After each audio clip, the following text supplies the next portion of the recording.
بسم اللہ الرحمن الرحیم۔ السلام علیکم۔ کہانی کی دنیا کو سننے والے ہمارے دوستوں کو خوش آمدید۔ چینل کو سبسکرائب کر کے بیل نوٹیفیکیشن کو آن کر دیں۔ آج میں آپ لوگوں کے لیے ایک بہت ہی خوفناک کہانی لائی ہوں، تو چلیے کہانی کی طرف چلتے ہیں۔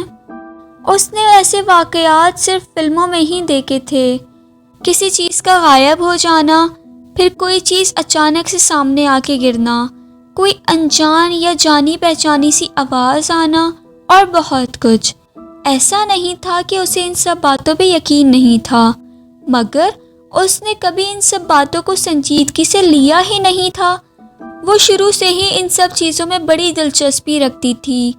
وہ بڑے ہی شوق سے ہر آنے والی ہارر مووی دیکھتی اور پھر اپنے دوستوں کو بھی بڑے مزے سے ساری سٹوری سنایا کرتی تھی، مگر اسے کہاں معلوم تھا کہ یہ ہارر موویز ایک دن اس کی زندگی میں سچ ثابت ہو جائیں گی۔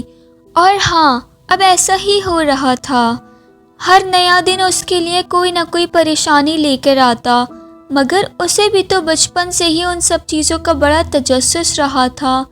جب بچپن میں اس کے دادا ابو ایسی باتیں کرتے تھے تو اسے وہ سب کہانیاں لگتی تھیں۔ وہ اکثر بڑے فخر سے بتایا کرتے تھے کہ انہوں نے ایک دفعہ رات کے وقت اپنے ڈیرے پر ایک منظر دیکھا تھا۔ وہ بتاتے تھے کہ ایک رات جب وہ ڈیرے پر سو رہے تھے کہ اچانک انہیں بے چینی ہونے لگی۔ جب ان کی آنکھ کھلی تو انہوں نے ایک عجیب و غریب منظر دیکھا۔ انہوں نے دیکھا کہ ان کے پاس سے کچھ گزر رہا تھا اور ساتھ ساتھ کسی قسم کی آوازیں آ رہی تھیں۔ اندھیرے میں کہیں کہیں کچھ ہلکا سا نظر بھی آ رہا تھا، مگر واضح نہ تھا۔ ان کے دیکھتے ہی دیکھتے وہ قافلہ سامنے سے گزر گیا، اور جب انہوں نے صبح اپنے والد سے بات کی تو انہوں نے بتایا کہ وہ زندگی میں کئی بار یہ سب منظر دیکھ چکے ہیں۔ وہ دراصل جنات کی بارات تھی۔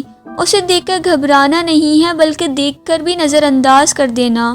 یہ بات انہوں نے ہمیں نہ جانے کتنی مرتبہ سنائی تھی، مگر ہم ہر دفعہ نئی دلچسپی کے ساتھ سنتے۔ شاید کائنات کی ایسی چیزوں میں کوئی الگ ہی کشش ہوتی ہے۔ اسے نہیں معلوم تھا کہ اس بات میں کتنی سچائی تھی، مگر اس کا تجسس ہر مرتبہ مزید بڑھ جاتا، اور اس تجسس کو مزید ہوا دینے کے لیے ہارر موویز کافی تھی۔ لیکن اب جو کچھ اس کی زندگی میں ہو رہا تھا، اسے تجسس کے ساتھ ساتھ ڈر اور فکر بھی رہتی تھی۔ 3 ماہ پہلے اس کے گھر ایک رشتہ آیا۔ مناسب سی چھان بین کے بعد رشتہ طے ہو گیا۔ سب کچھ ٹھیک تھا، لڑکا اعلیٰ عہدے پر فائز تھا، مگر مسئلہ صرف اتنا تھا کہ اسے اپنے شوہر کے ساتھ دوسرے شہر شفٹ ہونا تھا، جبکہ وہ اس کا میکہ اور باقی سسرال اسی شہر میں تھے، اور وہ وہاں تنہا۔ خوشی اور پریشانی کے ملے جھلے ماحول میں اس کی رخصتی ہو گئی۔ اب ٹھیک 1 ہفتے بعد اسے دوسرے شہر شفٹ ہونا تھا۔ فارس نے اپنے لیے ایک نیا گھر خرید لیا تھا، جو کہ اسے نہایت ہی مناسب سی قیمت میں مل گیا۔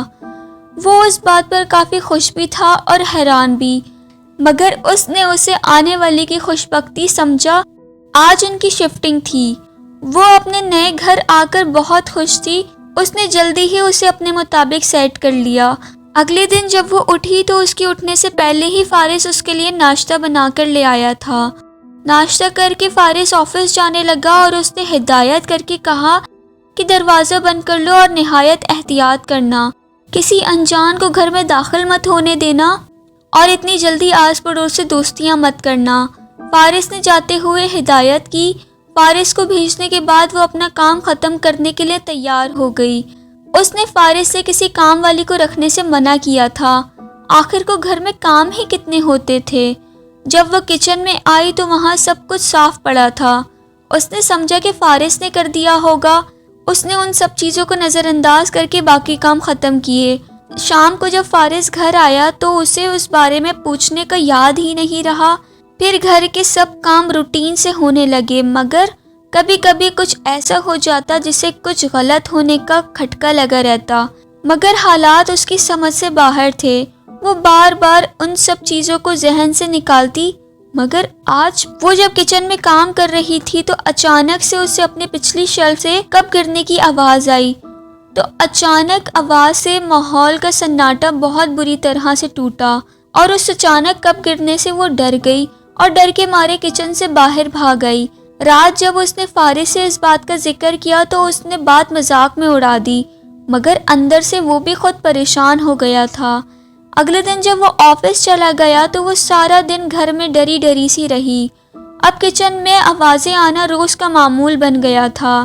ایک دن جب وہ میکے جانے کے لیے تیار ہو رہی تھی تو اسے اپنی منہ دکھائی کی رنگ نہ ملی۔ اس نے بہت ڈھونڈا مگر بے سود۔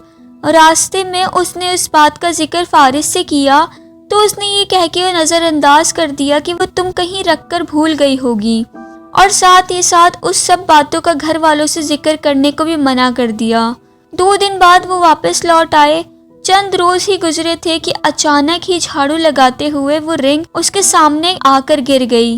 اب ایک اور کام معمول کا ہو گیا تھا، چیزوں کا غائب ہونا پھر خود ہی مل جانا۔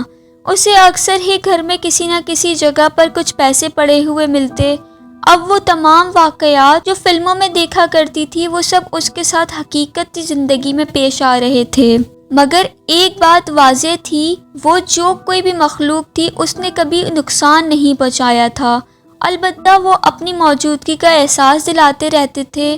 اس نے بھی ان سب چیزوں سے سمجھوتا کر لیا تھا اور پریشان ہونا چھوڑ دیا تھا، بلکہ اس طرح گھر میں اکیلے ہونے کا دھڑکا بھی ختم ہو گیا تھا، جیسے اس کی ان سب چیزوں سے دوستی ہو گئی ہو۔ تو کیسی لگی آپ کو آج کی میری یہ کہانی؟ کامنٹ سیکشن میں اپنی رائے کا اظہار ضرور کیجیے گا، اور آپ پر بھی اگر کوئی حقیقت پہ مبنی واقعہ پیش آیا ہو تو ڈسکرپشن میں دیے گئے ای میل پر رابطہ کر کے مجھ سے اپنا واقعہ ضرور شیئر کریں۔ کیا پتہ اگلی سٹوری آپ کی ہو۔ تو پھر ملاقات ہوتی ہے ایک نئی ویڈیو میں، تب تک اپنا اور اپنے گھر والوں کا بہت سارا خیال رکھیں۔ فی امان اللہ، اللہ حافظ۔